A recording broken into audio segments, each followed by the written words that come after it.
नाज़रीन, आज हम डिस्कस करेंगे पित्ते की पथरी और हमारे साथ मौजूद है doctor Shahid Farooq, general surgeon हैं और हमारे साथ मौजूद हैं जनरल फिजिशियन भी हैं। तो आज आप हमें बताएंगे कि पित्ते की पथरी जो है वो होती क्यों है और पित्ता किस जगह पे मौजूद होता है, ये भी प्लीज़। जी अस्सलाम वालेकुम फ़िज़ा, थैंक यू वेरी मच। और ये तो बड़ा अच्छा सवाल है। इसमें जो पित्ता है हमारे जिस्म में राइट साइड पे होता है और ये पसलियों के बिल्कुल नीचे जो वाली जो जगह है इसके ऊपर इसकी दर्द होती है और ये इसके इधर अलामात के साथ प्रेजेंट करता है। इस तरफ इधर पसलियों के साइड पे, पसलियों के बिल्कुल नीचे होता है, पसलियों के नीचे। हाँ। अच्छा, ठीक है। और आपका अगर दरमियान में पेट के देखें तो थोड़ा सा साइड पे करके पसलियों का जिधर सबसे प्रोमिनेंट हिस्सा नज़र आता है उस जगह पे आपको इसकी दर्द महसूस होती है। एक्चुअली होता नहीं है, थोड़ा सा नीचे होता है अंदर पसलियों के अंदर, लेकिन इस जगह पे आपको इसकी दर्द महसूस होती है। और ये जो पथरी है, पित्ते की पथरी, ये कहाँ से बन जाती है, ये कैसे बनती है? ये एक्चुअली एक थोड़ा सा कॉम्प्लेक्स सिस्टम है, लेकिन अगर इसको आसान ज़ुबान में समझाया जाए तो पित्ते का जो मकसद है अल्लाह ताला ने बनाया है, वो पित्ते का मकसद जिगर की जो रतूबतें हैं, सिक्रीशन है, उनको स्टोर करना होता है। तो बेसिकली ये स्टोर हाउस है बाइल का, जो जिगर की रतूबत है। तो होता ये जब ये पित्ता बीमार हो जाता है, किसी वजह से इसमें इन्फेक्शन पड़ जाती है, कोई ज़्यादा चर्बी आ जाती है, तो पित्ता बीमार हो जाता है, फिर ये जो स्टोर करता है वाली एबिलिटी है वो इसकी ख़त्म हो जाती है। क्योंकि अगर आप देखें तो पित्ते की जो तकरीबन ये जो बाइल प्रोड्यूस करता है लिवर, उसको कोई 10 टाइम्स ये कंडेंस करता है, थिक यानी थिक करता है। यानी अगर 500 ml जिगर ने प्रोड्यूस किया तो ये 50 ml रह जाता है, जो कि 24 घंटे में पित्ते के अंदर होता है स्टोर। तो जब ज़रूरत पड़ती है, बंदा खाना खाता है तो वो ज़रूरत के मुताबिक उतना जो खाने के मुताबिक बाइल जो है वो अंथड़ियों में आ जाता है। तो जब ये पित्ता बीमार हो जाता है, इसके अंदर इसके जो थिक करने की कैपेसिटी होती है वो ख़राब हो जाती है, तो बाइल उधर ज़्यादा देर के लिए खड़ा रहता है, जिसकी वजह से उसमें छोटे छोटे पत्थर बनने शुरू हो जाते हैं। तो हमें कैसे पता चलता है कि हमारे पित्ते में पथरी आ गई है? हमें क्या फीलिंग्स होती हैं? एक तो आपने कहा दर्द, जी, बाकी एक दर्द है, दूसरा उसमें जो अलामत है, बंदा खाना खाए तो ख़ास तौर पे जब ऑयली चीज़ें खाता है, चर्बी वाली फैटी चीज़ें खाता है, क्रीम वाली चीज़ें खाते हैं, तो फिर उसमें बंदे को हैवीनेस होती है, डकार ज़्यादा आते हैं, ब्लॉटिंग हो जाती है, पेट में अफारा जिसे कहते हैं वो हो जाता है।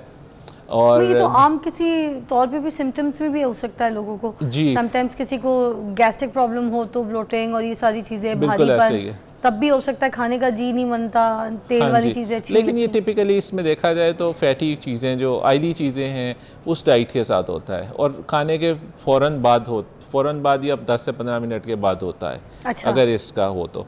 और आमतौर पे it is more related to occasions, जिस तरह बड़ी ईद आ गई या कोई और पार्टी वगैरह आ गई जिसमें आप ज़्यादा ऑयली चीज़ें खाते हैं या फ़ास्ट फूड का इस्तेमाल ज़्यादा करते हैं, जिसमें ये सारी ऑयल और घी वगैरह ज़्यादा होता है, तो उसके बाद ये तकलीफ़ ज़्यादा बढ़ती है और आती है। पित्ते की पथरी की जो एग्ज़ाम है वो कितनी है और कौन कौन सी है, ज़रा बताएंगे डॉक्टर साहब? इसमें अगर हम इनको क्लासिफाई करें, यानी इनको तकसीम करें, तो 3 टाइप की हैं, जिसमें कोलेस्ट्रॉल स्टोन्स हैं जो कि चर्बी ज़्यादा होने की वजह से बनते हैं, दूसरे पिगमेंट स्टोन्स हैं जो कि जिगर की रतूबत बाइल है उसकी ज़्यादा होने की वजह से वो बनते हैं, और तीसरे मिक्स स्टोन्स हैं जिसमें ये दोनों चीज़ें मिक्स होती हैं। तो ये चीज़ें, और तीसरे वो कैल्शियम ज़्यादा हो तब भी उसमें ये stones pigment stones. For example अगर मैं इस तरह से पूछूं डॉक्टर साहब के, जैसे मैं हूं तो मेरी लाइफस्टाइल क्या होनी चाहिए, मेरी रूटीन क्या होनी चाहिए, मेरी ग़िज़ाएँ क्या होनी चाहिए, या मेरी क्या ऐसी एक्टिविटीज़ होनी चाहिए जिसकी वजह से मेरे जिस्म में पित्ते की पथरी ना बने? एक तो अल्लाह का शुक्र है कि बाय नेचर आप गिफ्टेड हैं बिकॉज यू आर स्लिम, तो एक तो ये एक रिस्क तो ये आउट हो गया। अच्छा, जो स्लिम लोग हैं उनको पित्ते की पथरी नहीं होती? है। Oh my God, that's something like a good news, thank you. और दूसरी बात जो है, एक तो दूसरी बात ये कि जो लोग फास्ट फूड कम खाते हैं ज़्यादा, या चर्बी वाली चीज़ें ज़्यादा खाते हैं, या चिकनाई किसी भी फॉर्म में, जिस तरह पराठा हो गया, ये समोसे पकोड़े हो गए, बर्गर्स हो गए, जो ज़्यादा लेते हैं उसमें ज़्यादा हो जाता है। तो अगर आप फ़ैट फ्री डाइट रखेंगे तो उसमें आपको ये तकलीफ़ कम होगी। और दूसरा, आजकल बहुत ज़्यादा ट्रेंड आया वेट लूज़ करने का, तो जो लोग बहुत रैपिड वेट लूज़ करते हैं, दिनों में करते हैं, उनके अंदर पित्ते की पथरी होने के चांसेस होते हैं। माय गॉड, तो अच्छा। इसलिए जो हम कहते हैं मेडिसिन में कि एकदम से बहुत ज़्यादा वेट लूज़ नहीं करना चाहिए, काफ़ी सारी और बीमारियों के साथ ये सबसे कॉमन प्रॉब्लम है। अच्छा डॉक्टर साहब, मगर एक ये भी तो सुनने में आता है ना, कुछ लोगों की तो पथरी निकल रही होती है, कुछ लोगों का पूरा पित्ता निकल जाता है। अब ये किस तरह से पता चलेगा कि भाई हमने पथरी निकलवानी है या पूरा पित्ता निकलवाना है? What is the criteria? ये तो बड़ी ही मिसकंसेप्शन है इसमें कि पथरी निकलवा देंगे। पित्ते की जब बीमारी होती है तो पित्ते ही निकलवाना पड़ता है। दुनिया में किसी जगह पे भी पित्ते से स्टोन्स नहीं निकाले जाते क्योंकि ये स्टैंडर्ड तरीका इलाज नहीं है। जब पित्ता ही निकालना जी होगा? एक पित्ता, क्योंकि पित्ता बीमार हो गया, जैसे मैंने आपको पहले बताया कि ये बाइल को कंडेंस नहीं कर पा रहा हाँ। और इसमें पत्थर बन रहे हैं, तो वंस दे स्टार्ट फार्मिंग, एक दफ़ा बनना शुरू हो जाते हैं तो वो बनते जाते हैं। मगर जब इसका जैसे अगर कोई इलाज, कोई इसका लबलबा भी तो होता है ना, इसका कोई रेशो, कोई ऐसी कोई कहानी होती है जिसको कहते हैं? एक्चुअली लबलबा जो है, जिसको वो इंग्लिश में पैनक्रियास कहते हैं, वो सेपरेट आर्गन है। अच्छा। और इन सारों की सिक्रीशन एक ही जगह मिलके छोटी आंत के अंदर जाती हैं। अच्छा। लबलबे का अपना फंक्शन है और पित्ते का अपना फंक्शन है। अच्छा। लेकिन अब इसका कोरिलेशन इस तरह के दोनों एक ही जगह से ड्रेन होते हैं। तो अगर पित्ते में छोटी छोटी पथरियां जैसे इनिशियली बनती हैं, अगर छोटी छोटी पथरियां होती हैं तो वो पास करती रहती हैं, इंटेस्टाइन में जाती रहती हैं, और वही अगर इतनी छोटी थोड़ी सी बड़े साइज़ की नीचे चली जाए तो वो जाके रुकावट करती है। अगर वो लबलबे की जो नाली है उसमें अगर फंस जाए तो फिर लबलबे की सोजिश हो जाती है। हाय डॉक्टर साहब, तो फिर मुझे ये बताएं ना कि इसका कोई ऐसा इलाज है पित्ते की पथरी का? कोई ऐसी तो दवाई, मेडिसिन होगी जो पहले से अगर खा ली जाए या पहले से अपने पित्ते को हेल्दी रखा जाए तो ये पित्ता इस हालत तक हो ही ना कि हमें निकलवाना पड़ जाए? इज़ दैट एनी कोई मेडिसिन काइंड? नहीं, ऐसी कोई मेडिसिन नहीं है, लेकिन एहतियात ज़रूर है। इसके अंदर आपने, जैसे मैंने पहले बताया, फ़ैट फ्री डाइट लेनी है।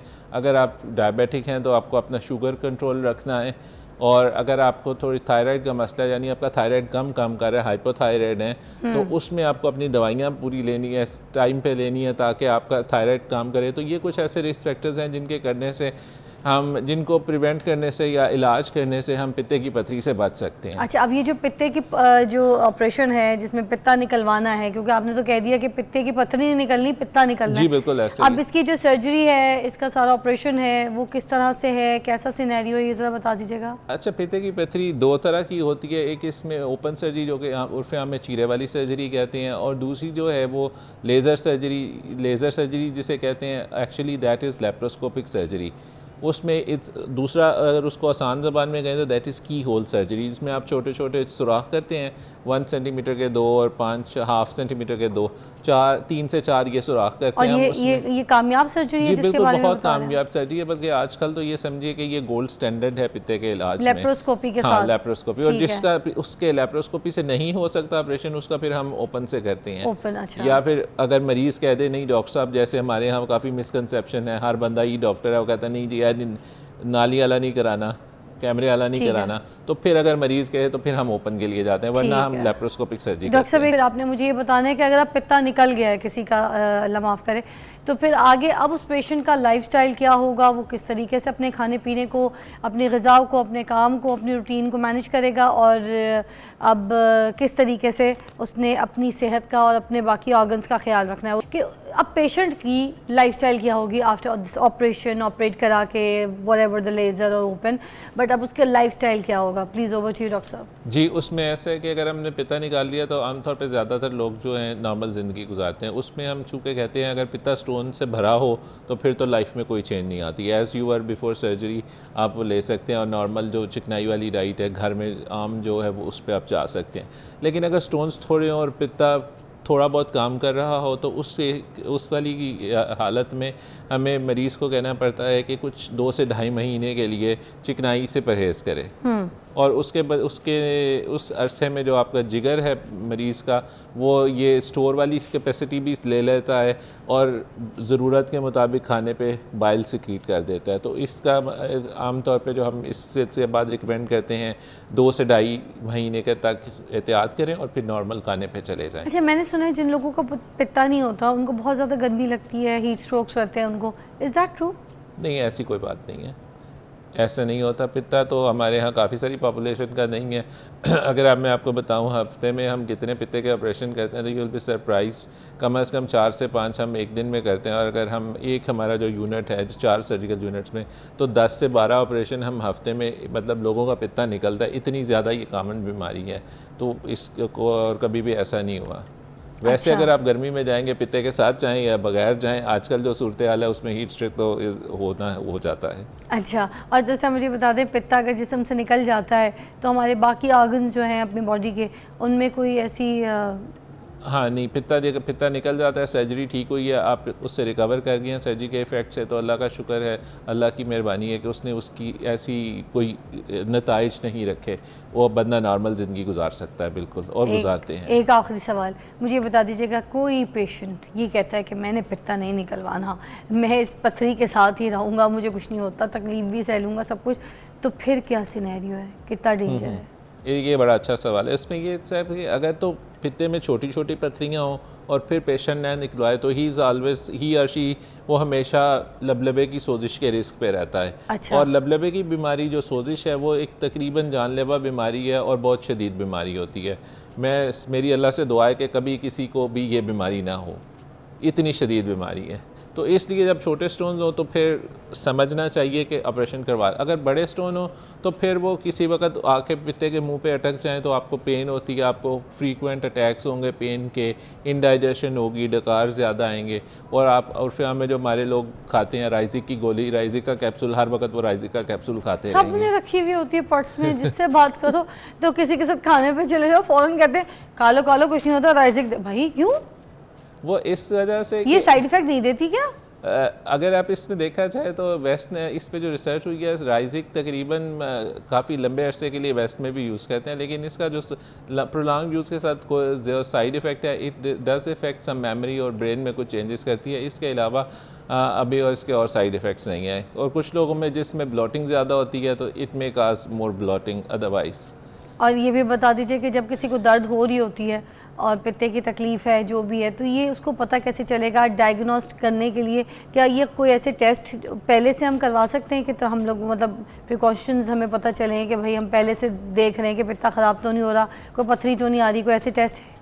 हाँ जी, उसमें ऐसा कि अगर आपकी बहुत ज़्यादा फ्रीक्वेंट हॉस्पिटल विजिट्स हैं, डॉक्टर के पास आपको इंडाइजेशन के लिए जाना पड़ता है या आपको राइजिक बहुत ज़्यादा लेना पड़ रहा है, तो उसमें फिर आपको अपने पेट का अल्ट्रासाउंड करवा लेना चाहिए, जो कि 6 घंटे खाली पेट रहने के बाद अल्ट्रासाउंड करवाते हैं, ताकि अगर पित्ता वो डिस्टेंडेड हो और उसमें हम देख सकें कोई स्टोन्स तो नहीं है।